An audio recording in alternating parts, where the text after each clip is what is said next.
I had my secret agent filter on. Motherfucker. Yeah, I had Damn that it. That's that what it Nord. is. I had that VPN. I think.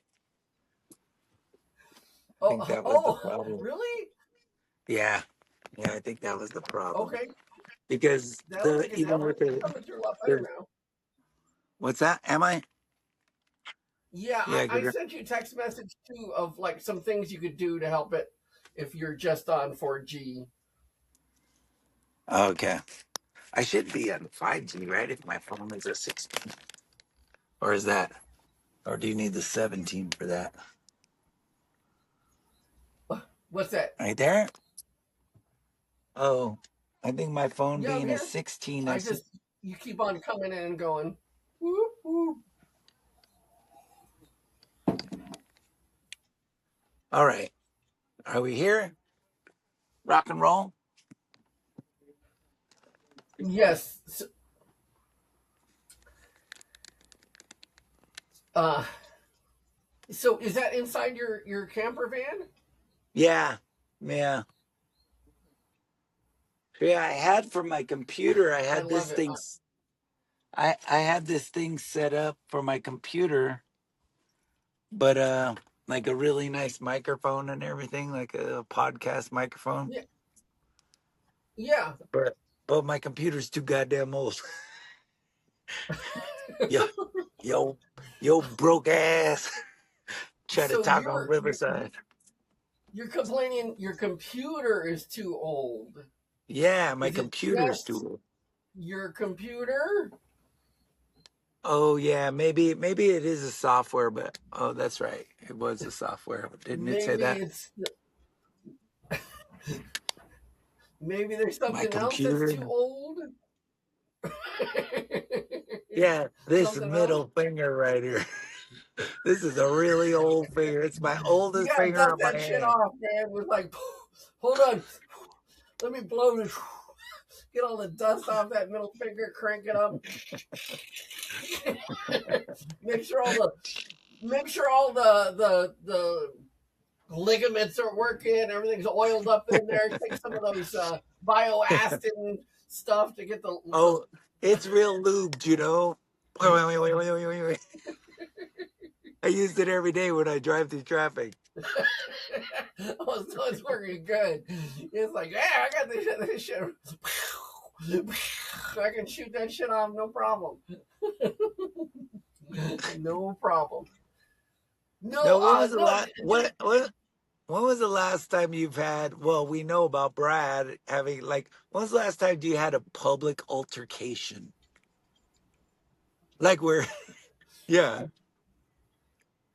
Last time I had a public altercation. This is a pretty good one. This is a pretty good one. So, um, uh, I am in one of those white suits. I have a mask, goggles, and the full white suit, like I'm in ET.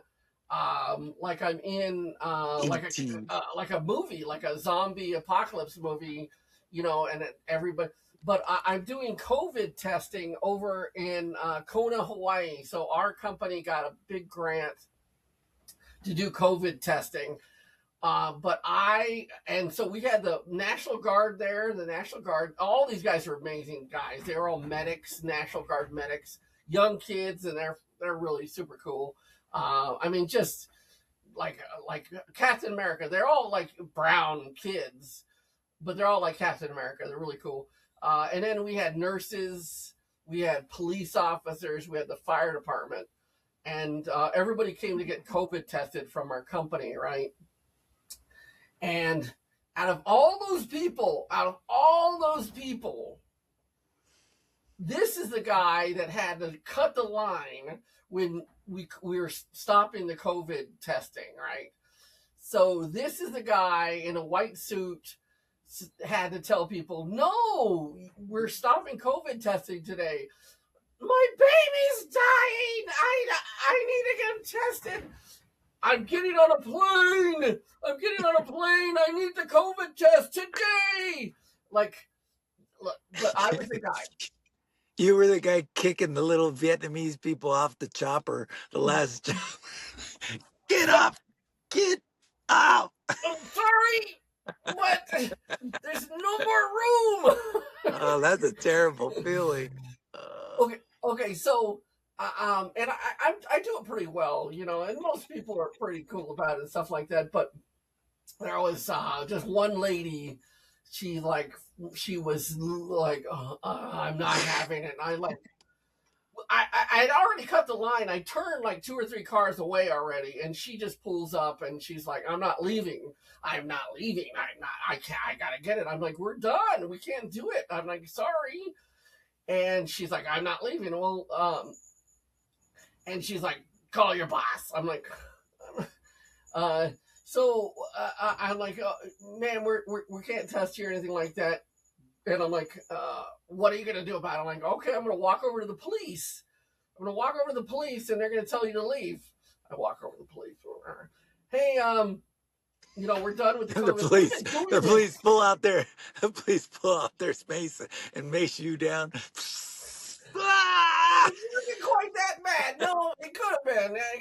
Yeah, it wasn't quite that bad. But they're like, we've been doing this for like 2 or 3 months now, and like we've never had anybody do this. But the police are like, well, why can't you let her in?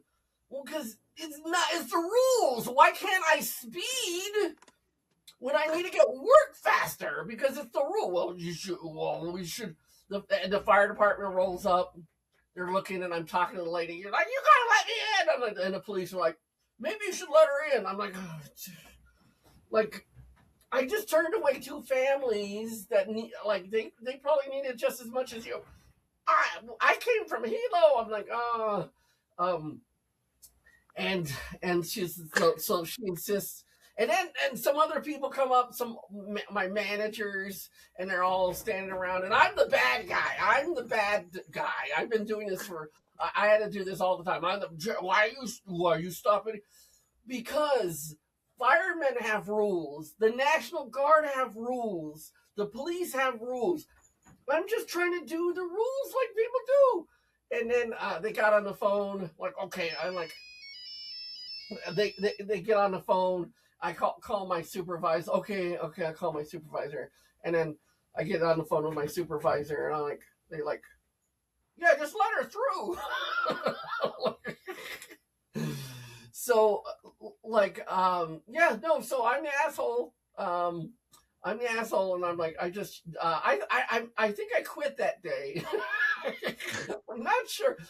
I'm not sure if that was the day that I quit, but I just took off my suit and fucking walked down to the CEO's office in my suit. And I'm like, I'm not doing it anymore. I'm not doing it. I don't remember exactly if that was the day or there's some other incident, but that was the last time I had some kind of public confrontation. But it was interesting because I had the National Guard there looking at me, the police, the fire department. The lady is mad at me, and I was the bad guy. So let's unpack this. How? Okay. Yes, you're right. There's got to be rules and the rules, otherwise it's just a fucking free for all.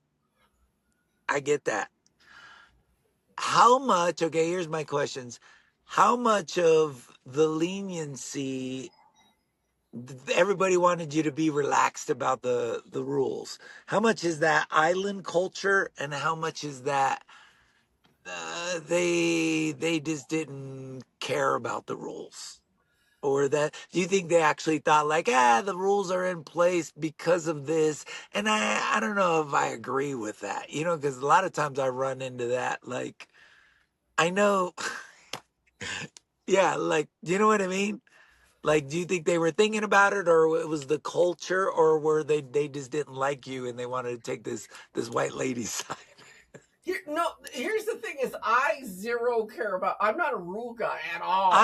I know that's what's so weird about the whole I'm not thing. a rule guy at all. But the thing is I was part of this big pro organization, and I'm trying to make it like fair and just, so everybody.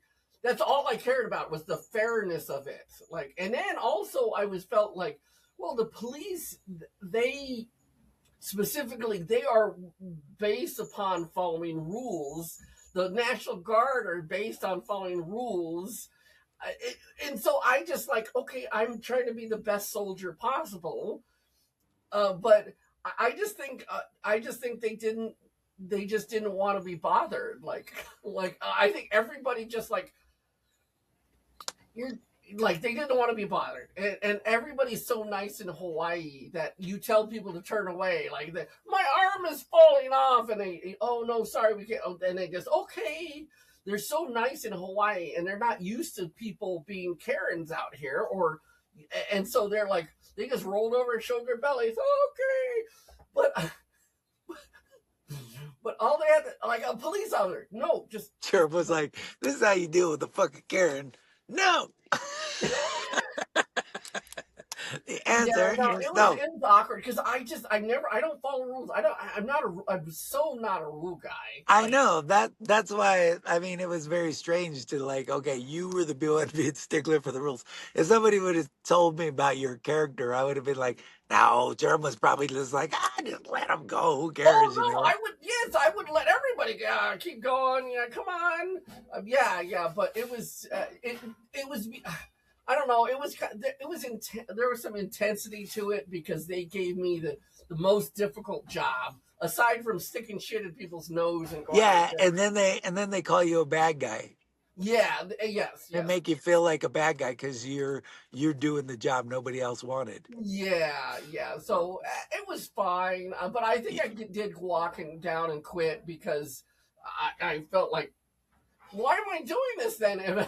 Like you could just have cardboard cutout, like put it, boop, there you go. Okay, open or closed. Like, well, what am I doing?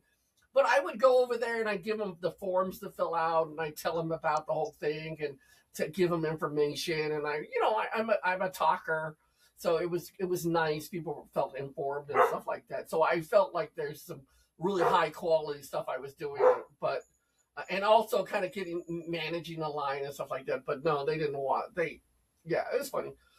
So you, what was the last major public confrontation?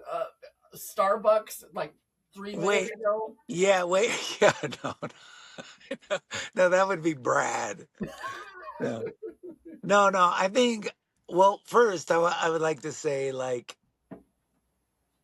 with that. So, w- how did you feel coming out of that situation? Were you disappointed about yourself that you were sticking to your guns, or should you have been like, well, fuck it. If they don't care, I shouldn't care, because that's where it came down to, right? You're butting heads. No, Is absolutely no. It is was you were caring about the system, and they were not. yeah, and it was totally out of character for me. I stood on a hill that I didn't support in general. Yeah, I know. So I And just just felt stupid. Like fuck, that was stupid.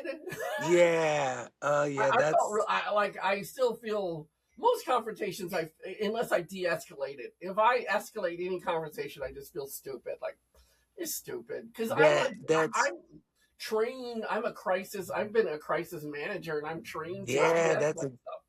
that's a double whammy. See, because yeah, with my when I had that when I had my confrontation with the one with in Texas where the neighbors were yelling at me about not being able to park on their street, with my RV, and that got escalated, and I felt so stupid afterwards because I was like you, I was standing my ground for what was right. Yeah, You know, I was standing my ground for what was right, and they didn't fucking back down, and I didn't back down. But I wasn't cool. I got emotional about it. You know what I mean? And that's why I walked away like feeling fuck, that was yeah. I lose, because I lost my cool. Because you're definitely smart enough to have the wisdom to understand that that's losing when you let when you have these feelings that you don't deserve to have about something that's not it's important, but is that a hill that you wanted to kind of like feel, you know, those those heavy emotions over, right? I mean, certainly Well, there's definitely situations that it's fine, like powerful things with people that are highly valued versus, but these randos I getting you know all riled up. it's kind of like that Eastern philosophy stuff, where it's just like eh, if they're able to affect you, they get you. You know what I mean? It's just like that's where I feel less empowered Yep, when somebody could call me a name or say something to me and it really affect me, yep. and then it's like, God damn it. It's like, yeah. When So is I that most let, likely to happen, though? I mean, um, when because I haven't really put too much thought about like when I think I get triggered, emotionally triggered when I'm busy and I'm not like I'm my mind is working like on a series of things versus being mindful about stuff, because it takes a lot of energy to be mindful in moments, especially if you know that you have to be kind of guarded or what have you. But how about you? Like this I mean, you mean like what kind of position am I in Yeah, when what I is a can spark in be your where life I'm that vulnerable? I yeah. think when I care, and I think that has to do with relationships too. I mean, Oh when yeah. when you care or not, if things are good or bad, when you care. But if you don't fucking care, you're not attached to anything like that, then that's why I like, yeah, like if there's people that I feel are kind of like loose cannons, you know what I mean? Like just personality, energetically, is like you keep them at a distance. You don't let them have anything where they can hurt you, and it's fine. I could be around them. But when they get too close and you start caring about it, then that's when it all affects you and you could be moved off your center. Do you know what I mean? Yes.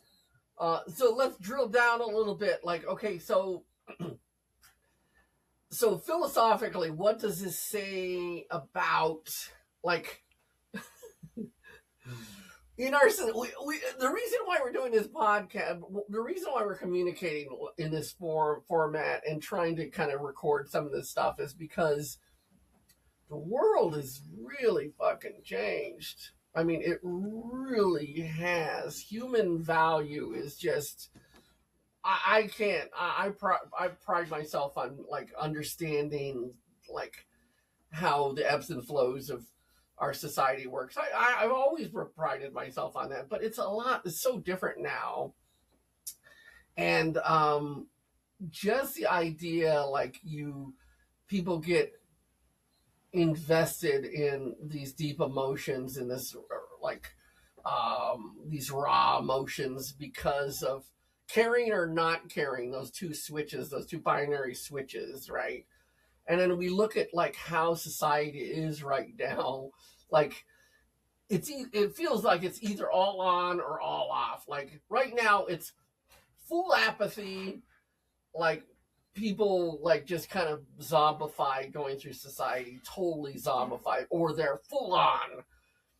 And it seems like we're bumping into these all this and like, so where am I supposed to be as a human being? Like, should I care about things in general? Or should I get in my bubble and just care about these little things I have command over and control over? Or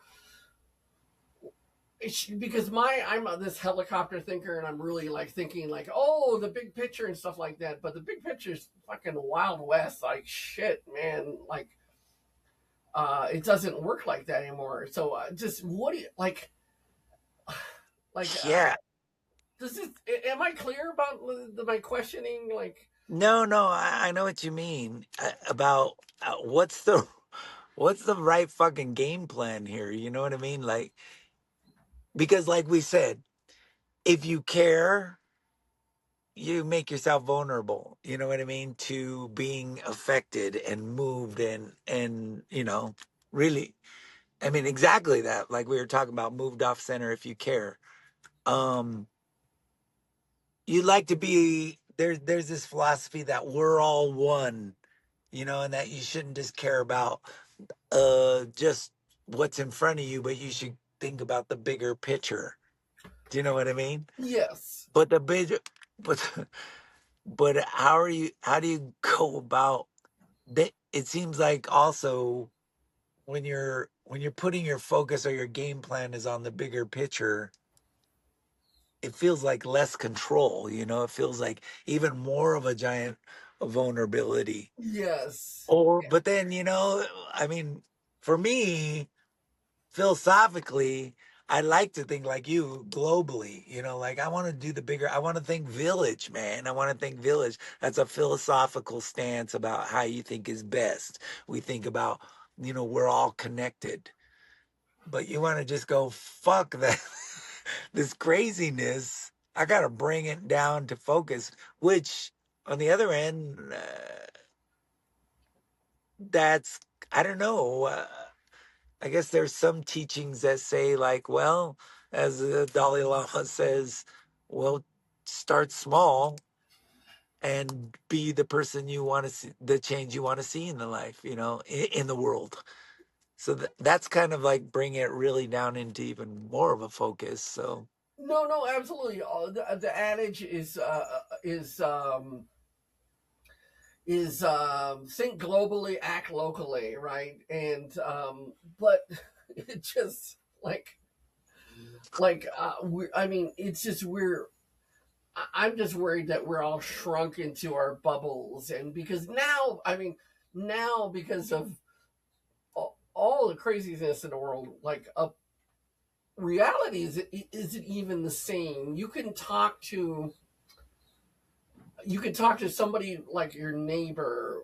You think you'd have a shared experience, but they're because of because so many different things, the lens that they have could be totally different from just the same shared experience.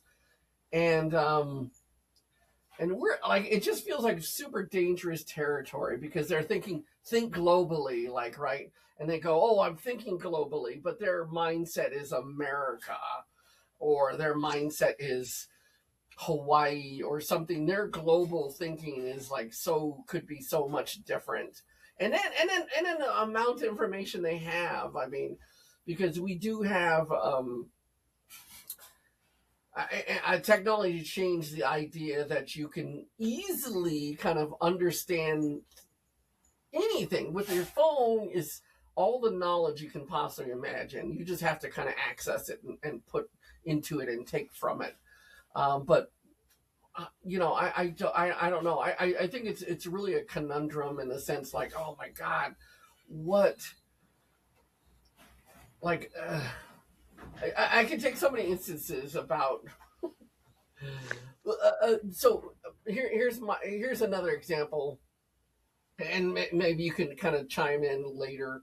But another thing is our company's getting taken over. It's kind of a hostile takeover from the major local hospitals taking over a clinic and stuff like that. And I got together with all the senior employees had 5+ years and stuff like that, and like to say, hey, let's get together and kind of try to tailor this change to our benefit. And I sent them questions like, um,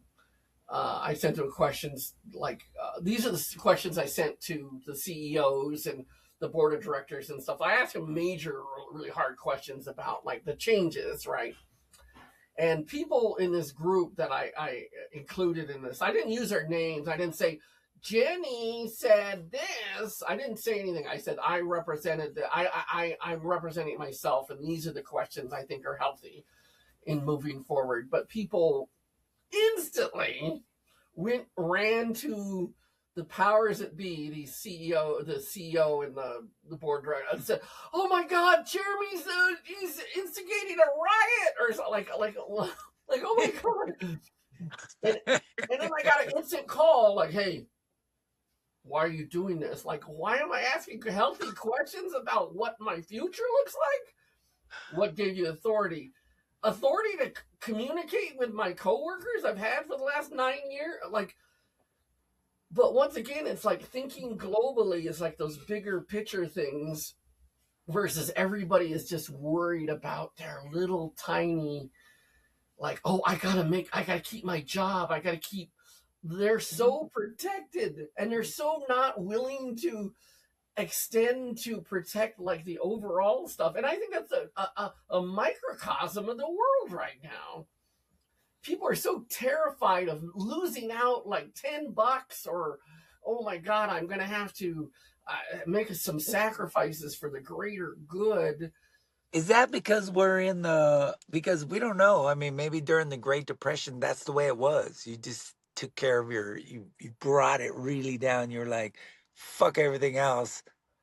I'm taking care of mine because times are rough. I don't know. I don't know. I'm learning this, and that's why it's another cool thing, Richie. Is we're calling this counterculture requiem. So the end of counterculture, and the idea that all the rules of society is changing, like in my lifetime, and this is so, it's so fascinating to me. But yeah, I can't figure it out, man. Things are changing. Do you think it was like that back then? Do you think people, there was a greater,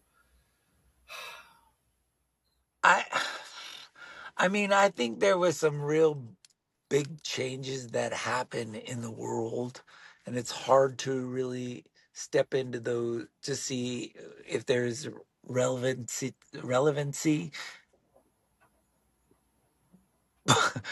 But there's some big changes happening now, and there's some real like revolutionary factors that are happening, with AI, with just the technology aspect of it. This is something nobody's ever seen before. We're having, w-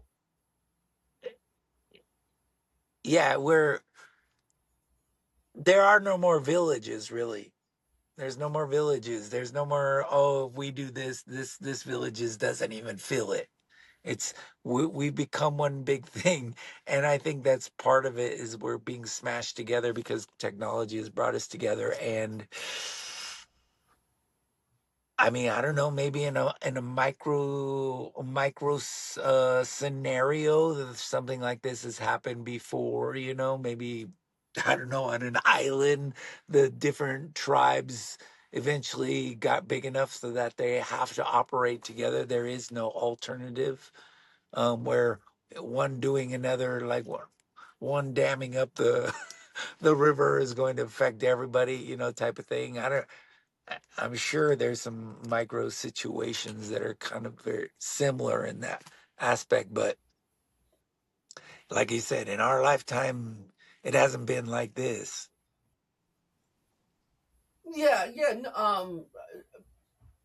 definitely. I'm definitely guessing people back and like throughout history had to close the shutters and protect their family and on the frontier, right on the frontier. It's like we got to protect our. I mean, especially when there was less laws and they were more the sense of like exploration when the explorers went out and did stuff and they had to kind of protect it. But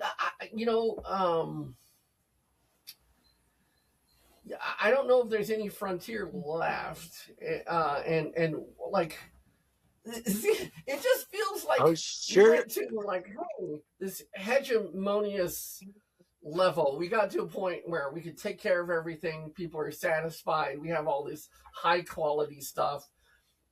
We can work on taking care of all humans and wiping out hunger, and there's been all these great statistics about how the world's gotten better and better and better. But it just seemed like something broke, and like we got to this magical place. Honestly, No, I like know. In the 90s was fucking awesome. The 90s were I, you sound the like an 90s. old motherfucker. You sound like an old man. Well, here's the thing. I remember having like an epiphany of like, holy shit. Like I live in a rich place. Like I felt my society was wealthy when during the Clinton years, you looked around and you could barely find an old fucking beat up car. Well, I remember old beat up cars in the 70s. I remember them in the 80s, but the 90s, it was hard to find them. Oh, you find them now. It's like people's cars are kind of a representation of how well things are going. And Yes. you could see the cars getting older and older and older, now. There was a internet meme of this lady. She had the terrible credit, but she was so excited about getting some kind of uh 2004 Honda Accord with 150,000 miles, and she had her title in hand, not her title, but her paperwork in hand, and she was so excited. She's like, I got this. It's only $675 a month for the next 6 years, and she was so excited. Like, oh my god. Jesus. Ooh. Oof. Oof. No, yeah, no, the car thing is definitely and they track these details like car repos, people defaulting on auto loans. That's a huge indicator.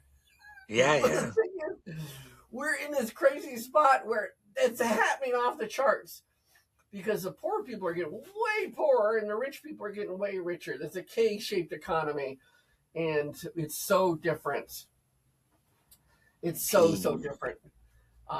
Yeah, it's gonna be fucking interesting. And as you said, like, throughout history, because there's this big gap of the rich getting super rich and the poor getting poorer. I mean, that's not new in history, but no, it's not. usually like a revolution, the hungry people start jumping the fences. You know what I mean? Six, But six, six but meals. but They say once if a person misses 6 meals in like a week's time, then so desperation, if yeah. in yeah, then shit goes All rules it are goes off, bad. yeah. All bets are And off. they're not gonna let that. I don't think they're gonna let that happen. They're smart enough now to kind of pepper in enough food and people to get fed. I think they're figuring some of those things out to prevent these things from happening. But You think so? Well, I nowadays, mean, I was thinking the other day, like, okay, they're making robots that can do all this work. They can have them go out and pick in the fields and grow their food. What? And then, okay, well, we're gonna have all these people without jobs. What is their purpose? Why do they even need to be here? Why don't they just die off and we'll have less people? Everything will be solved. Things will be much better. The rich people will be really rich. Of course, they could keep some of the peasants, the pawns around just for, just I for don't like, know, whatever. oh, I need somebody to, I need some entertainment. Let's kind of pull in I mean, Snowpiercer. Did you see the movie Snowpiercer? no. No. Oh my God, Snowpiercer! It's amazing. It's the apocalypse happens. Apocalypse happens, and it's because of global climate change, and it turns into another ice age. So they put the rest of civilization on a train. It's awesome. You got to see this movie. It's really cool. So the What's it called whole again? civilization is on the train. What's left of all of society, and the train just runs in this cycle just to keep the engines keep. There's perpetual motion, and so they it's powered by the motion of the train and stuff like that. But the train is based on the class system, and it's amazing. All the poor people are in the back, and what happens is they break, so they're back there, and so they start to revolt. And Chris Evans, he's the main character. You got to see this movie; it's really cool. But it's just based on classism and how it works. So the poorest of the poor people, they eat these bars. They fit them in with these bars, and later on you find out it's just cockroaches. They just grind up cockroaches into the protein bars that these people eat, but they use these people just for random shit. Like they come, the story opens where they come and they take some little girl. Like, why are you taking a little girl from our population? And they take this little girl. Later on, we find out they use the little girl to crawl into this space to help fix the engine. They couldn't get anybody in there, so they had to take some girl to sacrifice her to get some cog fixed in this thing. But but you hear about the cannibalism and stuff like that. But they keep things together. But they finally break and they fight their way through the train. But it's amazing how each class gets weirder and weird. It's just genius. It is like So wait, if you want like what a what is it? synopsis of how classism works. What's it called again? Snowpiercer. Snowpiercer. I'm gonna watch that. Snowpiercer. Yeah, I'm gonna Yeah, watch. it's That. cool. Um, but it's wild because like just each train compartment is just a little better than the previous one. So you're using these next level people to hold back these people. And these next level people, they don't got it much better, but they got weapons and stuff to beat the shit out of the other ones, right? To keep them in their place. And they get a little better food. And then they get the gratification of beating the crap out of these people, right? So they eventually get, that kind of satisfaction. Uh, and then the next compartment, and finally you get to the very end of the train, almost the engine room.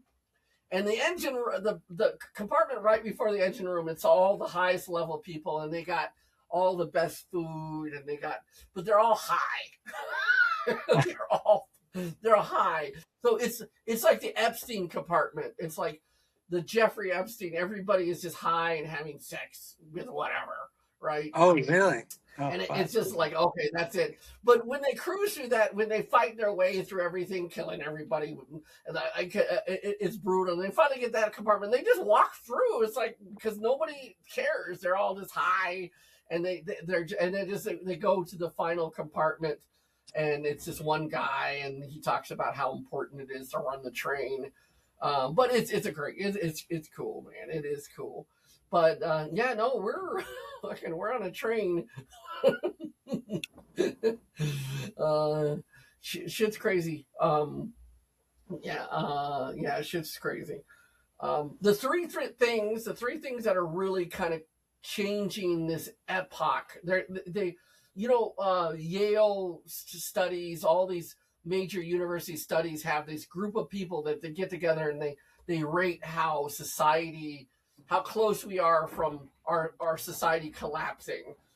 But it's been predicted for ages that the era that our society is going to collapse. But the three things that I understand is technology, right? Technology. Yeah, yeah. B, the end of our financial system. And then C is global climate change. So those three things are just screwing us over majorly. That's all those things are lined up. What's Oof. that? I said all those three things are lined up. Actually, Yeah, like right. yeah. Yes, yeah, it is. But it's just once again the frontierism. Why do you think SpaceX is going to be the most highly evaluated company ever? It's going to make Elon Musk a trillionaire because, like, if the planet's all fucked up, what are you gonna, what what are you gonna, where are you gonna go? Like Yeah. space? You think that's why they're pushing the envelope on trying to find trying to get to space? You broke up there. What? Oh, I said, do you think that's the real reason they're trying to push the envelope to try to get to space? Uh, well, a couple things is dudes. Um, how many multi billionaire females are there? Women.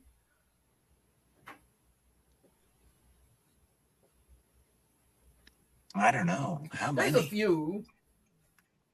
Yeah, there's a few, but there's not a lot, and none of those women with billions of dollars, they're not trying to get to space. Okay, the dudes that are trying to get to space, they realize there's no more frontier. There's nothing else to conquer, right? There's nothing else to conquer. They can have anything they want. They can, but and there's no more Wild West. There's no nation building, or there's no empire building. There's no space to nothing to conquer. So space is the what they feel is the next frontier. So they have to feel like their dick and balls are big enough to kind of shooting into space to satisfy that male need to go and dominate something. That's one thing. Yeah. Yeah, fuck. Are they just bored, or it's that like the human spirit of wanting to explore? Human spirit. Yeah, no. I do you think do you think once you get okay, let's let's play a little mental game here, Richie. How much would your life change if you made 25,000 more dollars a year? 25,000 more dollars a year. How much would your life change? How much change would you be as a person? Well, probably not too much because that's not enough to change. It would allow me to be a little more comfortable, not have to like it would alleviate some stress, but I'd still probably be doing the same thing. Okay, so let's bump that up to $100,000. Would you change as a person, and would your lifestyle change? Would I change my person? No, I don't think so. Maybe. I mean, 100,000. How much is that? I can't even imagine making 100,000 a year. Yeah, and you're pretty you're financially you're pretty average. You're I think it really average American. You understand things a certain way. Um, how about $1 million? Do you think your character would start to change if you start to get $1 million and your lifestyle would change? $1 million. Oh yeah. I mean, would my lifestyle change? I would still want to just come and visit and hang out with my family. Yeah, Yeah, I'd probably travel a lot more leisurely. Um, I wouldn't be strategizing as much. Do you know what I mean? Like, oh, yeah, yeah, I want to go to Italy, yeah, but I need to go there for a reason, and I need to be able to make money while I'm there, type of yeah. thing. That's a lot of my energy and a lot of my thought. It's like I can't just go and fucking have a good time. Like when I went to Yeah. you realize when I went to fucking Hawaii, I hadn't ever I can't remember the last time I just went somewhere without having for work or some reason, but just as a Like a holiday. plan, right? Like, Yeah, like just go and fucking holiday. I didn't know what to do with myself. I didn't even have a no, that's guitar awesome. with me. It was weird. It took a it was I can't remember it. I can't remember the last time in my life that happened. Fuck.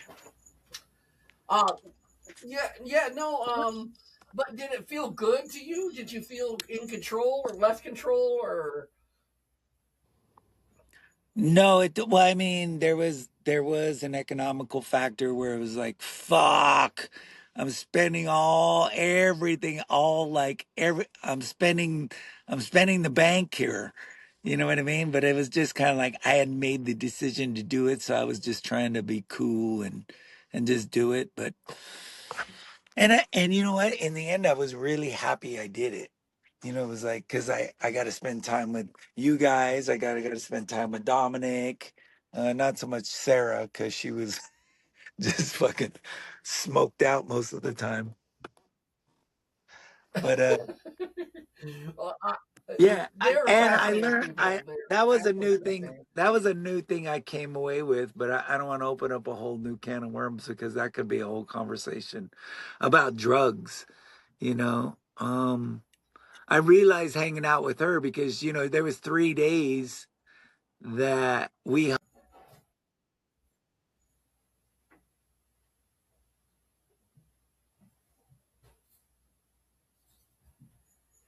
I think I told. Oh, God.